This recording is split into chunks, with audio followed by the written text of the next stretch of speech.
Bonsoir, Monaco face au Covid-19, émission spéciale crise sanitaire numéro 32. Moins il y en aura, mieux ce sera. Plus fort que l'Eurovision de la chanson, voici le Monaco-Vision du bruit. Quel quartier de Monaco sera le grand gagnant de la battle des immeubles lancée par Monaco Info hier soir? À 20h, c'était au tour du quartier de Fontvieille.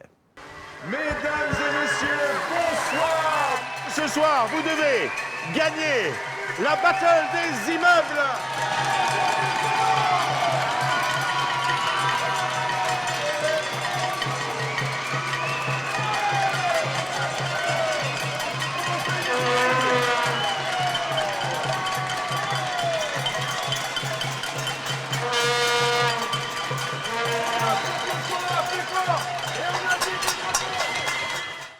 Quelle belle ambiance. Merci au Magellan d'avoir tout donné et en particulier, merci à la princesse Stéphanie qui est toujours là.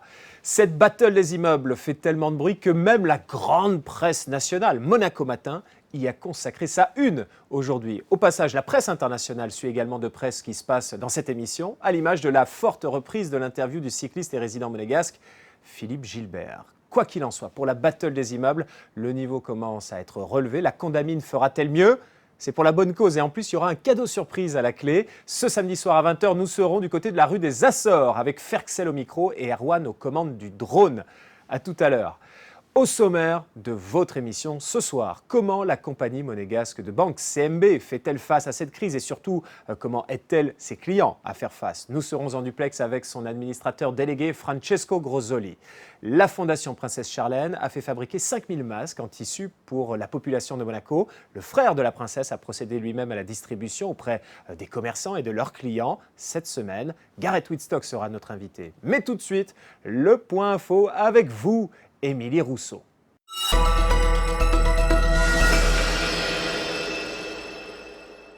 Bonsoir Yann Anthony, nous vous parlons souvent de solidarité et de générosité dans ce point info, avec par exemple le soutien de l'AMAD en faveur de l'enfance en Afrique. Autre action en date, celle de la Fondation Cuomo au Sénégal. L'organisme monégasque a mis à disposition 10 lits de réanimation au centre cardio-pédiatrique Cuomo pour accueillir les cas graves atteints de Covid-19. L'équipe médicale sur place est également entièrement mobilisée pour l'occasion.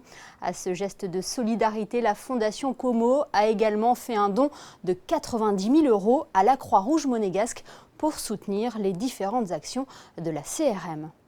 Retour en principauté avec cette information, la reprise du chantier privé boulevard du Jardin Exotique. Il reprendra lundi et implique des modifications de circulation dans ce secteur.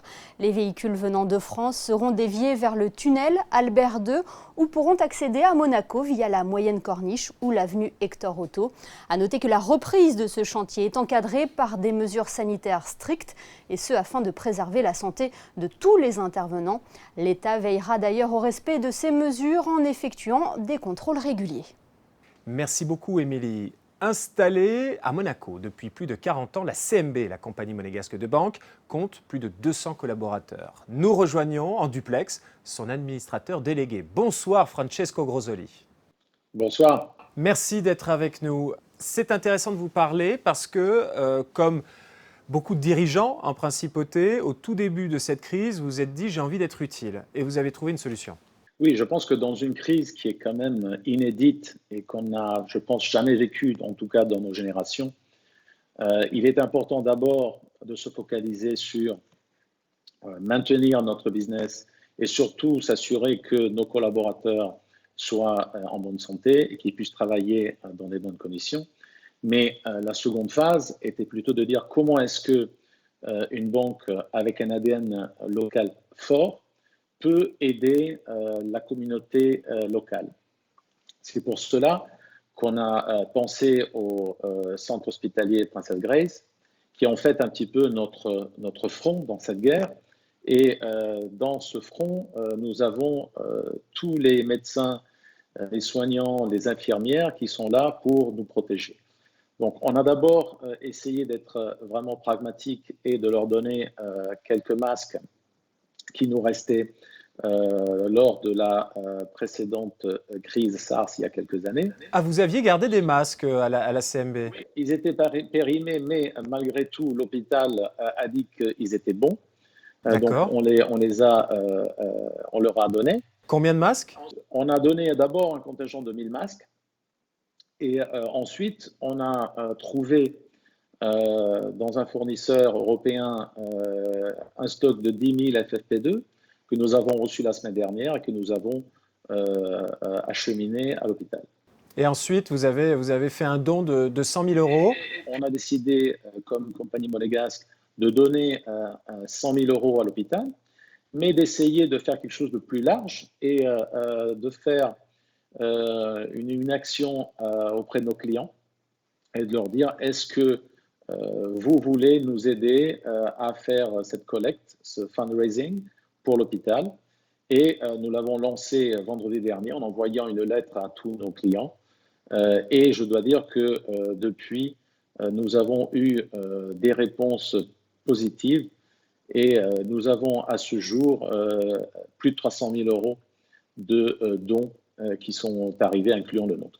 Donc j'espère que cette campagne va continuer. Et vous voulez également, vous pouvez accueillir les dons de toute autre personne qui souhaiterait aider le CHPG. C'est pour ça d'ailleurs que vous avez fait une annonce dans les colonnes de Monaco Matin. Ce qui est intéressant avec vous, Francesco Grosoli, en tant que dirigeant d'une des grandes institutions bancaires de la Principauté, c'est de voir la situation de vos clients. On voit que le gouvernement vient en aide à travers un fonds de garantie. Donc, le gouvernement cautionne, entre guillemets, les crédits dont pourraient avoir besoin les entreprises en difficulté. Est-ce que vous avez plusieurs cas de ce type? A priori, vous, la CMB, vous êtes plutôt une banque privée. Est-ce que vous avez des entreprises qui veulent recourir à ce financement? Oui, tout à fait. Vous avez bien dit, notre cœur de métier, c'est la banque privée. Cependant, Compagnie Monégasque est là depuis plus de 40 ans. Et du fait de notre présence en Principauté, nous avons quand même une clientèle corporate et nous avons à ce jour 7 demandes de sociétés locales que nous avons traitées et que nous avons envoyées au fonds de garantie. Alors Jean Castellini, le ministre des Finances, nous a dit qu'il avait allégé le dispositif et que toutes les demandes en dessous de 50 000 euros de crédit, ça passait directement et que pour tout ce qui était au-dessus, il fallait demander l'accord du fonds de garantie. Donc là, c'est 7 dont vous nous parlez, c'est ça? Ce sont des gros montants où il faut on un a accord. un petit peu de tout. On a des montants inférieurs et des montants supérieurs à 50 000. Et je crois que grâce à la coopération des instances locales, et je dois dire que le gouvernement et le Conseil national ont fait un travail remarquable, et aussi l'Association monégasque des banques, la MAF, nous, acteurs du secteur bancaire, on est aujourd'hui, malgré le début, on a peut-être eu quelques retards, on a aujourd'hui un processus qui est clair et qui fonctionne, je pense, et fonctionnera plutôt bien. Quand on est administrateur délégué de la CMB et qu'on voit que l'économie mondiale, et donc monégasque, est totalement à l'arrêt pendant plusieurs mois, en tout cas plusieurs semaines, comment on envisage l'avenir? La première préoccupation de tout le monde, c'est bien entendu la santé. La santé de nos clients, encore une fois, la santé de nos collaborateurs. Et ça, c'est pendant la crise. L'après-crise va être, je pense, beaucoup plus compliqué. C'est-à-dire que nous n'avons aujourd'hui pas une vision claire de quels vont être les impacts effectifs sur l'économie, même si on commence à voir quelques chiffres du premier trimestre qui semblent nous dire que l'impact est grave. Prenez juste la Chine qui a annoncé une contraction de 6,8% de son économie depuis 1992, date à laquelle il commençait à recueillir des données. Et les chiffres qui sortent sur les résultats du premier trimestre et les ventes d'automobiles, par exemple, en Europe, je crois qu'on est tous, je dois dire, préconcernés par le post-crise et surtout comment on va être capable de relancer la machine économique et de s'adapter non seulement dans la vie quotidienne, mais aussi dans le travail à l'après-crise. Une fois qu'on a dit ça, quelles sont les solutions? Parce qu'effectivement, vous parlez des chiffres des ventes automobiles, vous parlez de la contraction de l'économie chinoise. On peut voir aussi que des analystes du FMI disent que sur les années 2020-2021, c'est plus de 9 000 milliards de dollars qui vont être perdus dans l'économie mondiale. 9 000 milliards de dollars, c'est l'équivalent des économies japonaises et allemandes réunies. Donc là, vous vous dites quoi?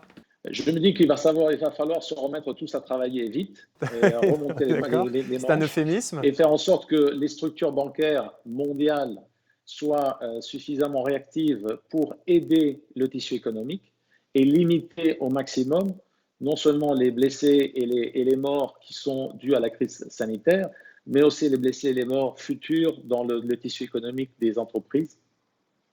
Et tout cela, on le fera avec les États et les banques qui vont devoir être, je dirais, la main dans la main devant cette crise. Vous considérez que vous avez un rôle social à jouer parce qu'on le voit sur le don des masques ou sur le don d'argent en numéraire auprès du CHPG. Vous dites que vous allez peut-être donner des coups de pouce à des entreprises à la sortie de crise? Vous l'avez bien dit auparavant, on est une banque privée, mais on a aussi une activité corporate. On essaiera de faire le maximum pour aider les entreprises et les clients et nos clients en général pour faire en sorte que cette crise puisse être surpassée et qu'on s'en sorte. Mais ça sera, je pense, beaucoup plus long que ce qu'on s'attend. Et vous disiez que la CMB, évidemment, qui date de 1976, je crois, en principauté, mais dont l'actionnariat aujourd'hui est à 100% italien, mais c'est un groupe très solide en Italie. Donc, a priori, vous êtes serein pour la suite? Alors oui, tout à fait. Mediobanca est un groupe très solide, non seulement en Italie, mais au niveau européen. Je ne vais pas rentrer dans les détails techniques, mais si on regarde les stress tests qui ont été faits, qui sont faits régulièrement par la BCE, Mediobanca sort dans les 10 premiers établissements européens en termes de solidité. Francesco Grosoli, administrateur délégué de la compagnie monégasque de banque. Merci beaucoup d'avoir été notre invité. À bientôt. Merci beaucoup. Au revoir. Allez, c'est parti pour les infos pratiques avec Émilie Rousseau.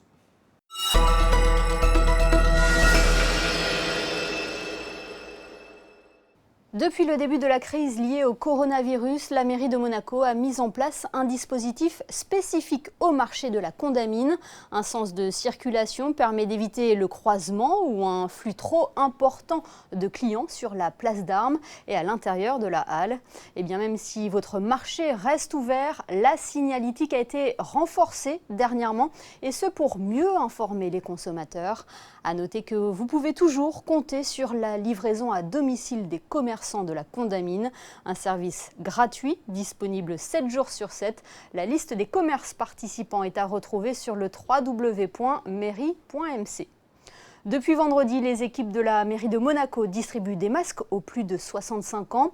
Une distribution réalisée directement en boîte aux lettres. Inutile donc de vous déplacer en mairie pour récupérer ces fameux kits. Les masques en tissu sont livrés avec une notice d'utilisation. Justement, savez-vous comment bien utiliser un masque? Tout d'abord, avant de le mettre, lavez-vous minutieusement les mains. Attrapez votre masque par les élastiques et placez-le sur votre visage. Dépliez-le de manière à ce que le nez et le menton soient bien couverts. Une fois positionné, vous ne devez plus le toucher. Pour le retirer, enlevez-le par derrière. S'il s'agit d'un masque en tissu, lavez-le à 60 degrés minimum. Sinon, jetez-le dans une poubelle fermée sans oublier ensuite, bien évidemment, de vous laver les mains. En parlant de masques justement, vous avez peut-être suivi sur notre antenne l'initiative d'Erwan Grimaud. Sa société MC Click se mobilise depuis le début de la crise en fournissant gratuitement des masques de protection imprimés en 3D. De la même manière, l'entreprise monégasque a conçu des visières de protection à destination du personnel soignant et des adaptateurs pour respirateurs hospitaliers. Et tout cela à titre gracieux. Aujourd'hui, afin que cette démarche perdure, MC Click fait appel à votre générosité. Une cagnotte Litchi est en ligne afin que vous aussi, vous puissiez prendre part à cette aventure dont le but est de protéger et sauver des vies. La résistance est en place. Voici le best-of de vos posts Réseau Malizia.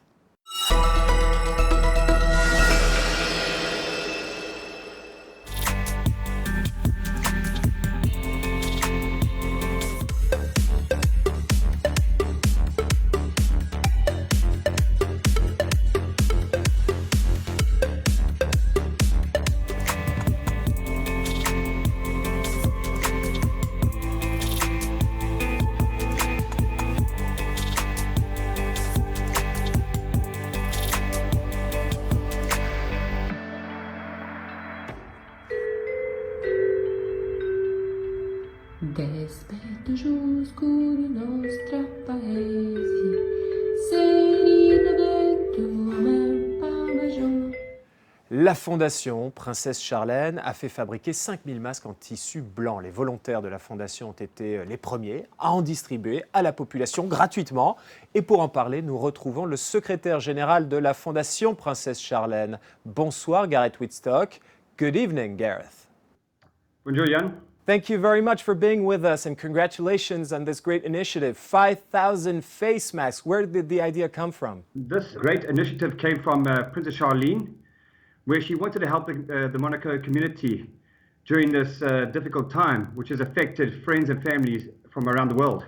The idea was to donate some protective masks and distribute around Monaco to help stop the spread of COVID-19. Gareth, could you please tell us more about these masks? Obviously, this is not the objective of the foundation, but seeing the global pandemic that's occurring at the moment, it was only right that we, the foundation, did a little bit more to help.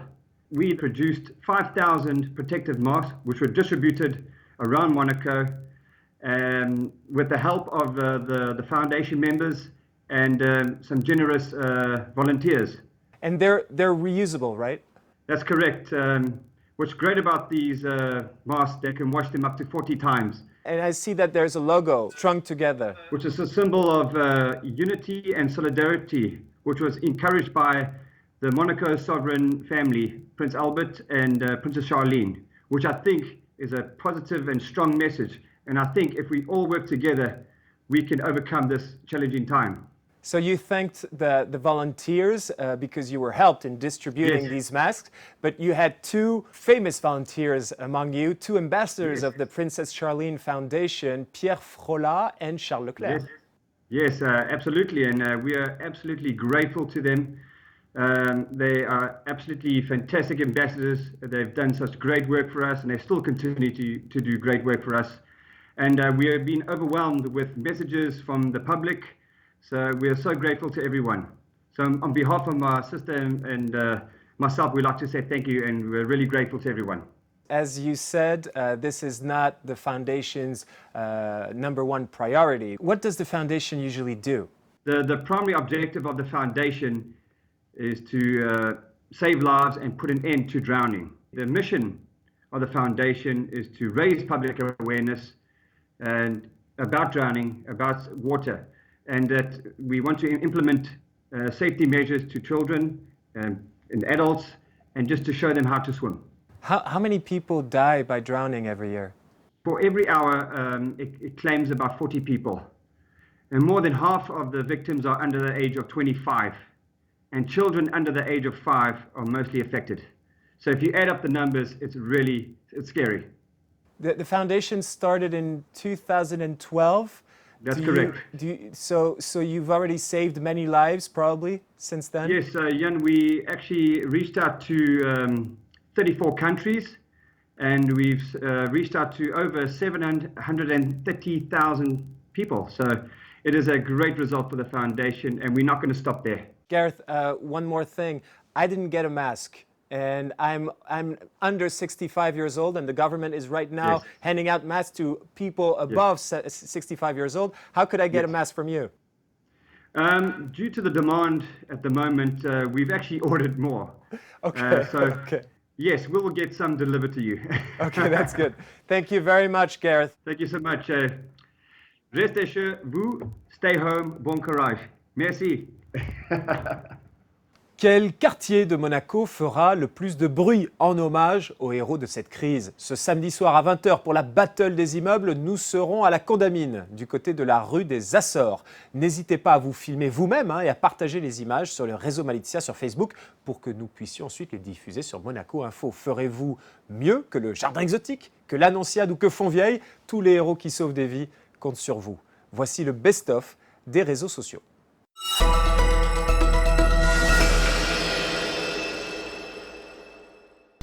Oh, je suis confiné. Oh, je suis confiné.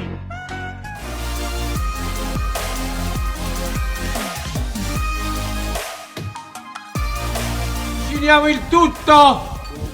Dai, pure lui sta brindando! Va benissimo!